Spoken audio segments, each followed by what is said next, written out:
Tomorrow night's Super Bowl will be played behind me at Allegiant Stadium, home of the Las Vegas Raiders.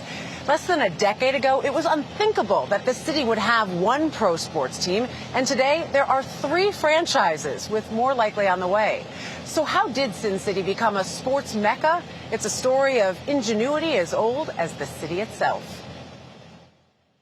Thank you all. At her State of the City address in January, Mayor Carolyn Goodman laid out the vision for her final 12 months in office.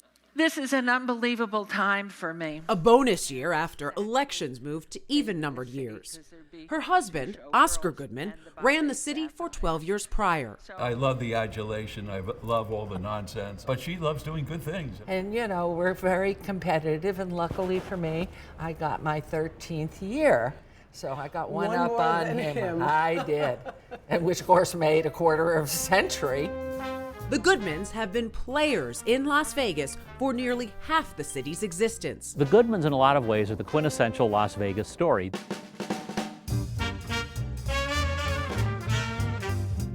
A story of reinvention, according to UNLV history professor Michael Green, who we met at the city's Neon Museum. If you want to talk about the period when people began saying we had a reputation, it was the 30s, the 1830s. Named Las Vegas, or the Meadows in Spanish, the area was part of the Old Spanish Trail.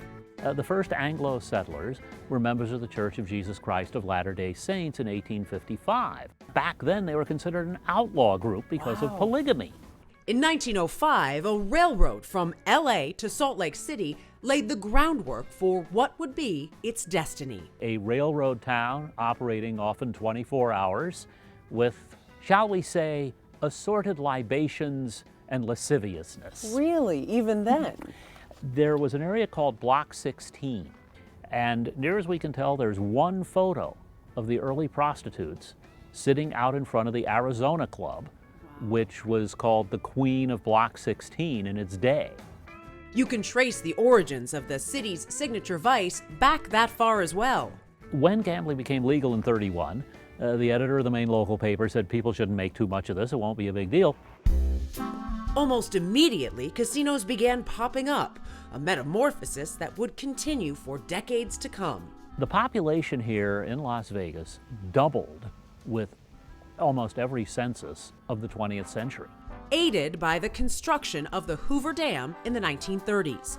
By the 40s, a highway connected the city to Los Angeles.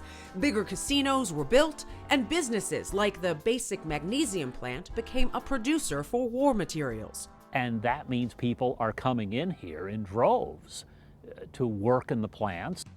And organized crime interests figured out we can really do well on this strip. Let's build more there. The mafia, chased out of other cities, flocked here. Benny Binion came here in 1946 from Dallas, and somebody said, "Why did you leave Dallas?" He said, "My sheriff got beat." Well, that was how you operated in the other places. Right. Here, you got a license. A post-war economic boom and jet travel brought tourists to town. To America's most renowned playland. And the Meadows became Sin City. You have these celebrities like Sinatra, Dean Martin, Sammy Davis Jr., Jerry Lewis, all these people coming here. And there was a saying that Las Vegas is where you went to be certified an adult. Which brings us back to Carolyn and Oscar Goodman, Isn't this something, the old guy and his trophy wife? What? college sweethearts from the East Coast. I went home and said to Carolyn, "How would you like to move to the land of milk and honey?" And she says, "I love you, sweetheart, but I'm not moving to Israel." But Oscar meant a different desert. As an attorney in the Philadelphia DA's office, he knew there was opportunity. August 28th, 1964. It was a small, nice town. Oscar's legal practice would take off. As you can see, plenty of pictures of me. Representing figures in what he famously calls the alleged mob. I felt so He confident. even played himself in the 1995 movie Casino. Mr. Rothstein from any wrongdoing. I'd like this marked, Pardon Mr. me, Chairman. Counselor, before you continue. No, I want to have this marked. In 1999, Oscar parlayed his fame into an unlikely run for mayor. If we can't believe the mayor, who can we believe? Right. Over the previous decade, a building boom led by Steve Wynn's The Mirage created the modern Las Vegas Strip with grand hotels and legendary acts.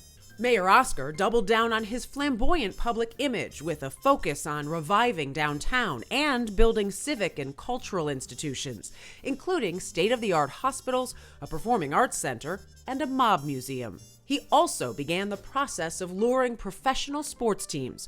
Former NBA Commissioner David Stern was an especially tough sell. He said, over my dead body. I said, do you know what my background is, Commissioner?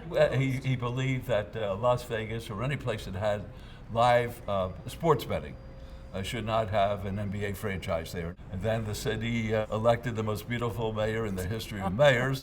Under Carolyn's leadership, the city finally landed pro sports with an NHL expansion team in 2017. What do pro sports being here mean to Las Vegas residents? You know, you can not even ask the question without thinking of 1 October when we had that horrific slaughter of innocent people. The Golden Knights' first home game came just days after the 2017 mass shooting at a music festival.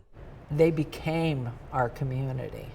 They helped everybody begin the process of learning to know they had to accept that that horrific problem happened. And that forever solidified how a sports team could be involved. Today, Las Vegas is a venerable sports mecca, also including the two-time WNBA champion Las Vegas Aces and NFL's Las Vegas Raiders, whose stadium will host tomorrow's Super Bowl. It's the center of the universe now. It really is. Even Oscar Goodman seems amazed at how far his city has come in the 60 years of living here. People come from all over. In the beginning, they were limited to the gambling because where they came from did not have gambling. Yeah. Now they come here for the shopping, and the food is outstanding. You can't get a bad meal with the best entertainment in the world. It started with the Beatles and Elvis, and then it went to the showgirls with the big shows and residencies. I've never heard of a word like that in my life. Where they get the biggest stars who they build rooms for, they build coliseums for them. They built a sphere. A sphere. As long as we have smart people here, creative people, we'll always be ahead of everybody else because we set such a high standard for ourselves. And that, I believe, is the reason for our success. And you know, that expansion that we talk about in the piece, especially when it comes to sports, obviously the Super Bowl is a part of it, but we're expecting to see a Major League Baseball team here, and there's a lot of belief that the NBA will expand to Seattle and Vegas next. It just seems like this natural evolution, guys, of how this city continues to reinvent itself, as we said in the story. Dana, I know there's a lot happening in Vegas, but I just checked my weather app, and it says 26 degrees. It's supposed to be 60 here in New York today, and it's 26 there. It's a desert. It's a desert. It is a desert. All right, Dana, we'll see you again soon.